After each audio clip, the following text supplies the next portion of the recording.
Yeah. I'm curious, how has social media and the rise of video and short form video, how has that changed the game in real estate? Well, I think it's a generation thing, right? So, you've got the millennials and Gen Z and all that, but, instant gratification. People don't want to try too hard or look too far to get the answers that they need. And so it's really caused real estate agents to have to step their game up if they're getting on that platform, because it's like, how are you going to stand out past the other person who got on Wikipedia and can say the same thing? So I think the reason why it's working for her is because you've got the stories. I think it changed it in a negative way. I mean, but this is an old school 52-year-old real estate broker. Everybody that has a camera and is tech savvy suddenly looks like they are the number one agent in town. And I know what everybody sells in town, by the way, and I'm going to look at the camera because I know how many homes you sell because I look at the reports on a weekly basis. And so, but then I see their social media and they're the hype. I'm great. I'm number one. I just did this. I just did that.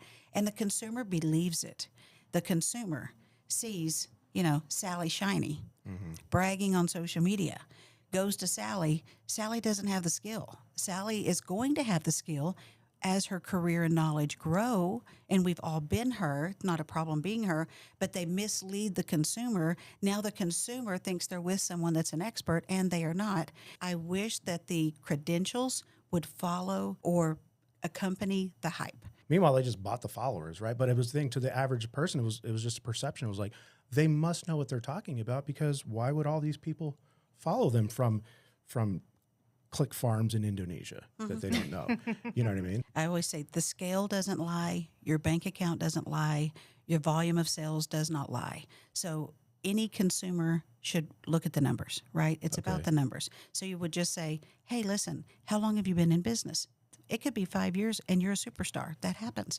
How many homes have you sold? How many homes per month do you sell? What is your average? Just asking a few questions. And if they stutter, they don't know. As a buyer or a seller, Yes. you should come into interviewing your new agent, essentially. Absolutely. Right, with those questions at Yes. hand. Okay, really weed them out.